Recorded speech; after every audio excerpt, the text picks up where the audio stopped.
तारीख को हरिराम जी पांडे साहब,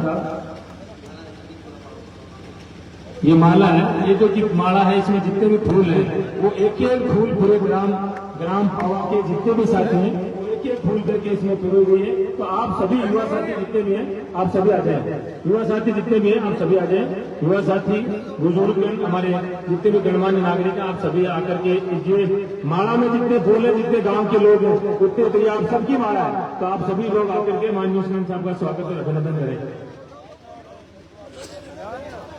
आप सभी आ जाए, मंच पर खूब जगह है, आप सभी का स्वागत है इस शानदार आयोजन के लिए। ये होता है एक गांव की युवा पीढ़ी, बुजुर्ग और सभी में सम्मानित सदस्यों में कितना जोश है जो कि आज इसे माला के माध्यम से आप स्वागत कर रहे हैं।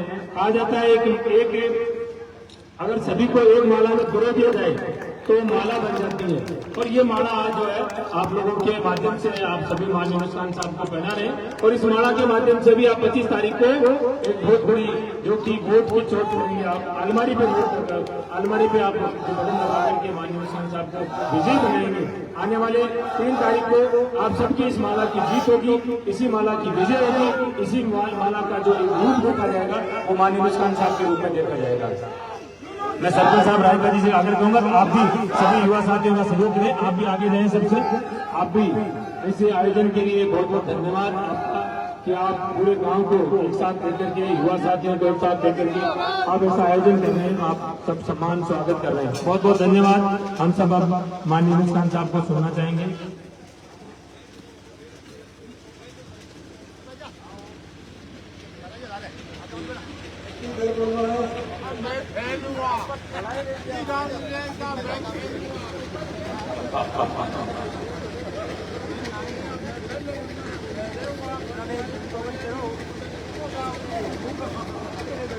बोलो ठाकुर जी महाराज की, बोलो गणेशपुरी जी की, बोलो बालाजी महाराज की, बोलो देवनारायण महाराज की, बोलो भगवान जी महाराज की, बोलो हनुमान जी महाराज की, बोलो वीर तेजा जी की, बोलो बाबू जी महाराज की, बोलो जनता जनार्दन की, और बोलो पावा की।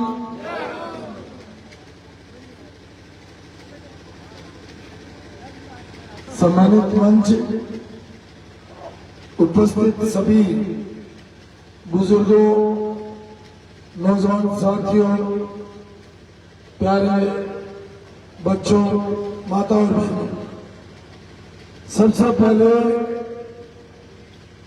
पावा की जनता को, पावा के लोगों को मैं आपको हार्दिक धन्यवाद और बधाई देना चाहता हूं कि पिछले 25 साल के राजनीतिक इतिहास में जिस जोश और जज्बे के साथ आज स्वागत किया है वैसा स्वागत कभी नहीं हुआ, उसके लिए आपको बधाई, शुक्रिया, धन्यवाद। आज भैया दूज है, उसकी भी आपको शुभकामनाएं, और अभी दिवाली गई है उसका भी आपको लाभ है, और आप सबको उम्मीद सलाम। पावा इस विधानसभा क्षेत्र का कोने का गांव त्रिकोण पे पड़ता है। एक तरफ जायर विधानसभा है, दूसरी तरफ डेगाना विधानसभा है, और तीसरी तरफ मकराना विधानसभा। इसके त्रिकोण पर आखिरी है, और इस आखिरी गांव में जिस तरीके का भव्य स्वागत हुआ, ये हमारे पुरखराम जी हैं जो कई दिनों से हमारे साथ चल रहे हैं, और कोरिया के रहने वाले से हो लिया अपने आप में, ये अपने आप को चाणक्य मानते हैं कि मैं जो बता देता हूँ वो आंकड़े सब सही है, लेकिन आज जो आपका पावा का पिछले 3 घंटे से, 3 घंटे पहले आ गए थे आप लोग, पिछले 3 घंटे से जिस जोश और जज्बे से स्वागत और यहाँ रुके हुए हो वो देख करके ये कह रहे मेरे आंकड़े फेल, मेरे आंकड़े फेल हो गए। और वास्तव में सही है कि जो पावा मैसेज देता है, पावा का जो संदेश है, वो भीलवाड़ा के उस पार दिल्ली तक जाता है। ये दिल्ली तक पहुंचेगा पावा का संदेश कि जो गलती हमने की, उस गलती को पावा की जनता ने सुधार के वापस दिल्ली भेजा। कहते हैं पंडित दीनदयाल जी उपाध्याय, उन्होंने एक बार कहा कि हो सकता है कि हाईकमान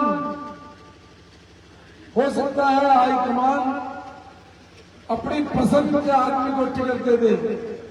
हो सकता है कि हाईकमान अपने पसंद के लोगों को टिकट दे दे। हो सकता है हाईकमान सिफारिश से टिकट दे दे।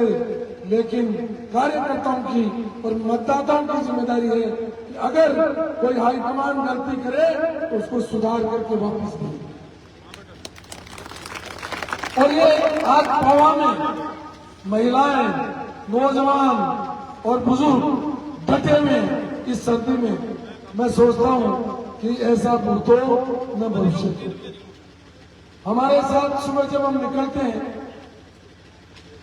तो कुछ 150 लोग हमारे साथ निकलते, दिन होते होते, दोपहर होते होते हजारों की संख्या में आ जाते और शाम होते होते थकते 15-20 बज जाते।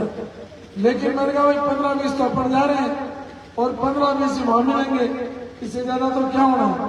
लेकिन यहां तो देख करके मैं दंग हूं कि इतनी बड़ी भारी संख्या में पूरा पावा आ गया, सब ग्रुप आ गए। उसके लिए आपको बहुत बहुत धन्यवाद। ये चुनाव है 1998 का, जब मैं चुनाव लड़ रहा था, जब मैं पावा आया था, एक पतली सी सड़क थी जिसपे एक जीप चल सकती थी। उसके भी किनार जो है, किनारे टूटी हुई थी। और मैं वो चुनाव जीता नहीं, लेकिन 2003 आया। लोगों ने कहा कि यहां सबसे बड़ी समस्या पीने के पानी की, क्योंकि ये बेल्ट जो है, इस बेल्ट में खुद का सोर्स नहीं है, नीचे जमीन में पानी नहीं है। उस दिन से हम लगे थे कि भी कैसे भी पावा के पानी की समस्या का समाधान। लेकिन जब तक सतलुज नदी और गंगा नदी का, हिमालय का मीठा पानी आया और वो पानी आपके गांव तक पहुंचा, तब तक हमारी सरकार जा चुकी। अब मेरे सुनने में आ रहा है, हमने राय सिंह जी भी सरपंच थे, उन्होंने भी पानी के लिए बहुत कोशिश की। मैंने भी मेरी तरफ से जितने संसाधन, ट्यूबवेल, जीएलआर बना सकता था वो बनाए। बैल जी जानते हैं, सोन जी जानते हैं, आपके पुराने ये हरी जी और सब बेटे, ये सब लोग जानते हैं, और उमर जी, ये सब लोग जानते हैं कि हमने पूरा प्रयास किया। लेकिन दुर्भाग्य है कि 2018 का चुनाव में लड़ नहीं पाया। पानी, आपको ध्यान हो, 1 मई 2018 को वसुंधरा जी ने जो हमारी परियोजना थी, उस परियोजना की शुरुआत भीलवाड़ा शहर में की, जायल में की, मकराना में की, लाडू में की। उसी दिन हमने गांव के ढाणी तक पीने का पानी पहुंचाए। उसके लिए 720 करोड़ रुपए की योजना का शिलान्यास किया। और उस 3 महीने बाद, 6 महीने बाद चुनाव हुए, वो सरकार चली गई और 5 साल तक नई सरकार आई। हम ये उम्मीद कर रहे थे ये जो नई सरकार आई है और नौजवान एमएलए आया तो ये जज्बे के साथ काम करेगा। लेकिन दुर्भाग्य है, वो पानी भी आज मैं 6 तारीख से लगातार गांव में घूम रहा हूं, शहर में घूम रहा हूं। सबसे बड़ी इस विधानसभा क्षेत्र की जो समस्या आई है वो है पीने का पानी। ये ऐसा नहीं है पानी नहीं है।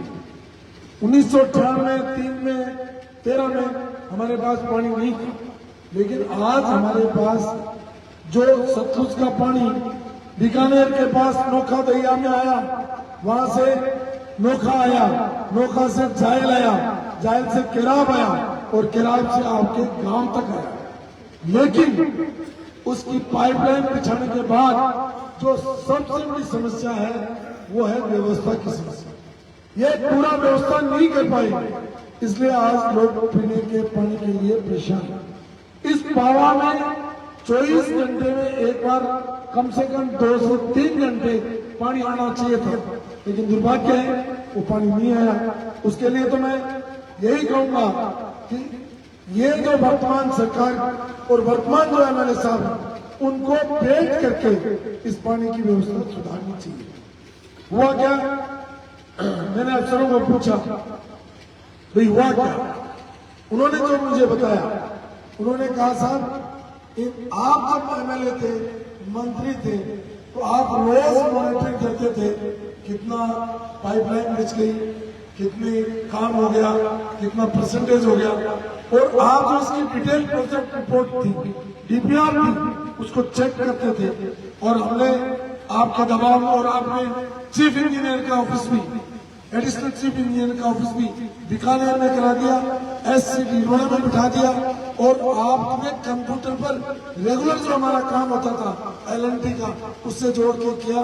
तो हमने जब तक आपकी सरकार थी तब तक तो हमने ईमानदारी से काम किया। आपकी सरकार जाने के बाद क्योंकि एलएनटी के पास इसका टेंडर था और एलएनटी ने कुछ लोगों को सबलेट कर दिया, जिनको सबलेट कर दिया उनको हमारे यहाँ की टीम ने कहा कि पहले तो सबसे पहले सारी जीपें हमारी लगाओ, फिर ट्रैक्टर हमारे लगाओ, फिर जेसीबी हमारे लगाओ, फिर इसके छोटे ठेकेदार हमारे लगाओ, और ये छोटे छोटे टुकड़े होते होते मतलब ये हो गया कि एक व्यक्ति ने एक पैंट सिलवाई, तो उसने अपने घर में कहा कि मेरी पैंट लंबी है 1 इंच कम कर देना। बाहर निकला तो उसकी घरवाली मिल गई, उसको कहा भाई 1 इंच मेरी पैंट कम कर देना। फिर बाहर निकला तो उसका बेटा मिल गया, उसको कहा मेरी पैंट 1 इंच कम कर देना। फिर बाहर निकला उसका नौकर मिल गया, बोले मेरी 1 इंच पैंट कम कर देना। सबको कह गया, जब वो वापिस आया तो वो नेकर मिला, पैंट नहीं मिली, उसको नेकर मिला। तो लोगों ने पूछा, उसने पूछा भाई मेरा ये पैंट की नेकर कैसे बन गई? तो उन्होंने बताया कि साहब आपने मुझे कहा था 1 इंच कम कर देना, मैंने 1 इंच कम कर दिया। तो बोले फिर ये इतनी कम कैसे हुई?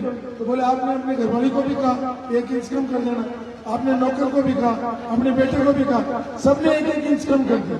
और ये योजना इसको 1 इंच कम करते करते पावा पहुंचते ये पानी नहीं पहुंचा।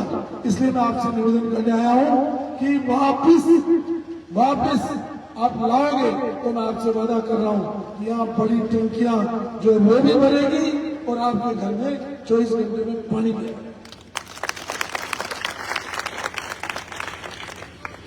मेरी कोई प्राथमिकता नहीं है कि मेरे लोगों को, मैं पीडब्ल्यूडी का मिनिस्टर रहा हूं उमेद खान जी, और ये सड़क बनी है 205 किलोमीटर नागौर, भीलवाड़ा, गनेडी, सालासर, लक्ष्मणगढ़ और मुकुंदगढ़ तक।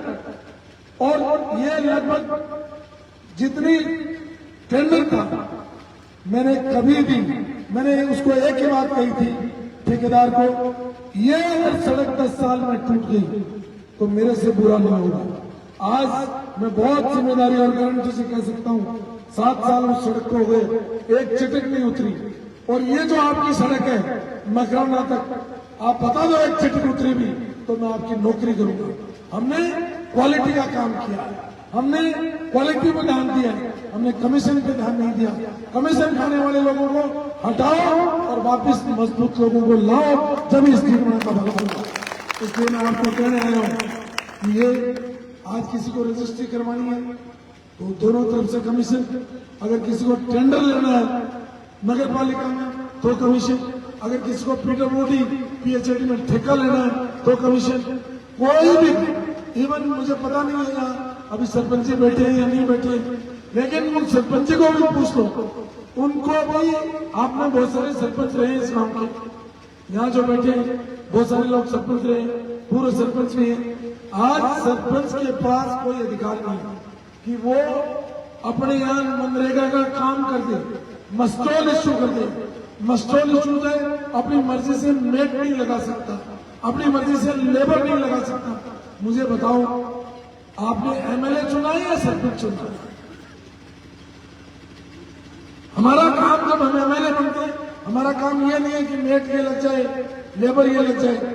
हम इस लोकतंत्र के अंदर सरपंच को काम, सरपंच का काम सरपंच को करने दीजिए, पंचायत समिति सदस्य का काम पंचायत समिति सदस्य को करने दीजिए, प्रधान का काम प्रधान को करने दीजिए। आपको याद होगा चेनाराम जी चौधरी यहाँ के प्रधान थे।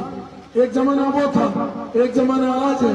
मैं अभी 4 दिन पहले यहाँ डीमना के प्रधान के पास बैठा था, मोलासर के प्रधान के पास बैठा था। उन्होंने कहा साहब हमारे पास तो चपरासी की ड्यूटी भी लगाने का अधिकार नहीं है, वो भी एमएलए साहब की पर्ची आती है कि इस चपरासी को यहाँ लगा दो, इस बाबू को यहाँ लगा दो। ये काम हमारा नहीं है। और जब कोई आदमी अपना काम छोड़ करके नीचे का काम करे तो मुझे लगता है कि व्यवस्था, एक प्रशासन का एक नियम है, सरकार चलाने का एक नियम है, एमएलए बन करके उसका काम करने का एक नियम है। अगर आप अपने स्तर को ऊपर बढ़ाओगे तो जनता का भला होगा, और आप अपने स्तर को नीचे गिराओगे तो जन कल्याणकारी योजनाएं सफल नहीं होंगी, जनता तक वो चीज नहीं पहुंचेगी जिसका जनता हकदार है। इसलिए घर में जिसका जो काम है, बहू अपना काम करे, सास अपना काम करे, ननद अपना काम करे, देवर अपना काम करे, और परिवार का मुखिया अपना काम करे, भाई अपना काम करे, तभी वो परिवार टूट जाएगा। इसलिए इस डीमना की सारी व्यवस्थाएं, चाहे वो नगर पालिका की हो, चाहे वो पंचायत समिति को हो, चाहे ग्राम पंचायतों की हो, सारी व्यवस्थाएं टूट गई। और मैं देख रहा हूं 2006 से कि इस क्षेत्र में लोगों के काम भी नहीं हो रहे, लोगों का जिस गति से विकास होना चाहिए था वो नहीं हो रहा। इसलिए हम सब मिलकर के इसकी दुरुस्ती करें। मेरे को टिकट नहीं मिला 18 में, मैं टोंक चला गया, पार्टी का कहना मान लिया। उसके बाद 2023 में नहीं मिला, मैंने कहा चलो छोड़ो, अपन चुनाव नहीं लड़ेंगे। मैंने चुनाव नहीं लड़ने का फैसला किया। कोई बात नहीं दिया तो नहीं दिया टिकट। लेकिन पहले सरपंच आए मेरे पास, फिर उसके नेक्स्ट डे वो जो हीरालाल जी चेयरमैन हमारे टीम में साथ चल रहे थे, वो पूरी मालियों की टीम आई, और दूसरे दिन 300 से 400 आदमी आए। उन्होंने कहा कि जब तक आप डीमना नहीं चलोगे तब तक हम धरने पर हैं। मैंने अनाउंस किया कि पहले मैं डीमना जाऊंगा, 4 तारीख को पूछूंगा पब्लिक को, वो कहेगी वो करूंगा। मैंने सोचा कि ये सरपंच आए, ये 2 दिन में ठंडे पड़ जाएंगे, घर चले जाएंगे, तो मैंने कहा भाई चलो 4 तारीख को। जब यहाँ में आया तो मैं सोचता हूँ कि 4000 गाड़ियों का काफिला, इतनी 30,000 के करीब लोग वहाँ बाबा की ढाणी से लेकर डीमना तक लाइन लगी हुई थी। मजबूरी में मुझे हाँ भरना पड़ी। और आज दिन में, क्योंकि ये आखिरी प्रोग्राम है, पूरी कांग्रेस, पूरी आरएलपी, पूरी बसपा और पूरी भाजपा हमारे साथ चल रही थी। ये सारी पार्टियों का चुनाव है। ये चुनाव यूनुस खां का चुनाव नहीं है, ये चुनाव डीमना की जनता का चुनाव है। इसमें जीत भी जनता की और हार भी जनता। लेकिन अब मेरे को विश्वास है, जिस तरीके का मतलब स्वागत हो रहा है, जिस तरीके का जनसंपर्क हो रहा है, मुझे नहीं लगता कि ये, आपको याद होगा उन्हें जाते हैं जहां से चलते हैं। इसलिए आज के 30 साल पहले 1993 में इस डीमना में चुनाव हुआ था। एक तरफ चेनाराम जी चौधरी थे, एक तरफ बीजेपी और कांग्रेस थी। उन दोनों के जोड़ करके भी चेनाराम जी ने उन दोनों पार्टियों की जमानत जब्त करके और एमएलए बने।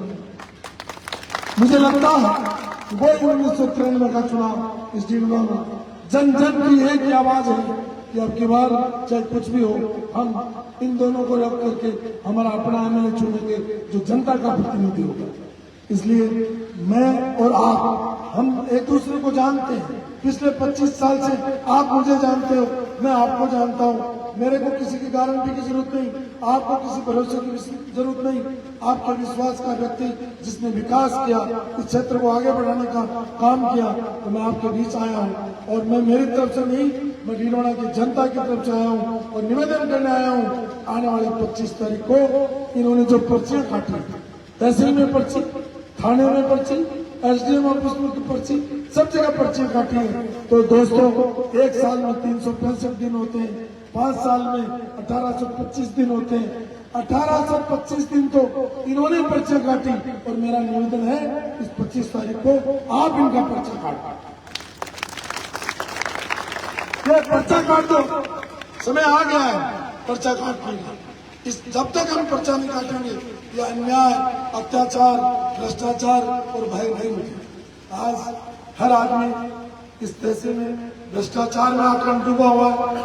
सरकारी ऑफिस में जाओ, कोई जमीन का पट्टा ले तो भी, रजिस्ट्री कराओ तो भी घूस दो। ये कहाँ न्याय है? इसलिए लोगों को दबाया जा रहा है, भय पैदा किया जा रहा है। इससे मुक्ति चाहिए तो आने वाली 25 तारीख को हमारे अलमारी का बटन दबा करके मुक्ति पा सकते हो। ये मैं निवेदन करने आपके बीच में आया। ये आपसे निवेदन है कि पिछली बार जब हम चुनाव लड़ रहे थे तो लोगों को हम पब्लिक पूछती है किसको वोट दोगे, लोग कहते हैं मंत्री को वोट देंगे। फिर पूछते हैं मंत्री का निशान क्या है, बोले कमल का फूल। भाई अब कमल का फूल नहीं है, अभी हमारा अलमारी है। लेडीज को ये बताना है, घर घर में बताना है, घर घर में ये बात पहुंचानी है। यही निवेदन करने मैं आपके बीच में आया हूँ। मैं आपको आभार व्यक्त करता हूँ। आपने पिछले 25 साल में मान सम्मान में कोई कमी नहीं रखी। मैंने भी कोशिश की है कि जनता की ईमानदारी से काम करने की कोशिश करूँ, जनता को सर्विस दूँ। और आज जो सड़कें हैं, पीने के पानी का तंत्र है, वहाँ जो माहौल बनाया, अस्पताल बनाया है, वो भी आप निर्माण का देख सकते हैं। तो यही बात कहते हुए मैं आपसे निवेदन करना चाहूंगा। अभी बाजियों की कहानी भी जाना है, अभी और भी प्रोग्राम है। बस आप तो इस 25 तारीख का साथ दे दीजिए। मैं आपसे वादा कर रहा हूँ कि अगले 1825 दिन तक आपकी सेवा करूंगा, जन सेवक के रूप में आपकी सेवा करूंगा, यहाँ के विकास के रूप में। और इस टीडवाना को जो पिछड़ गया, पिछले 5 साल से विकास हो गया, उसको पुनः चालू करके जितने भ्रष्टाचारी लोग हैं उनको यहाँ से हटा करके वापिस ये सुशासन ला करके कुशासन का अंत करेंगे। यही बात कहते हुए पवार के लोगों का मैं धन्यवाद करना चाहता हूँ, आभार व्यक्त करना चाहता हूँ। आपने इतनी बड़ी संख्या के अंदर आकर के हमारा मान और सम्मान किया। जय हिंद, जय भारत। 2 नारे मेरे साथ लगाओगे, एक जय जय भीलवाड़ा, एक जय जय जनता। जय जय भीलवाड़ा, जय जय भीलवाड़ा, जय जय जनता, जय जय जनता। भारत माता की।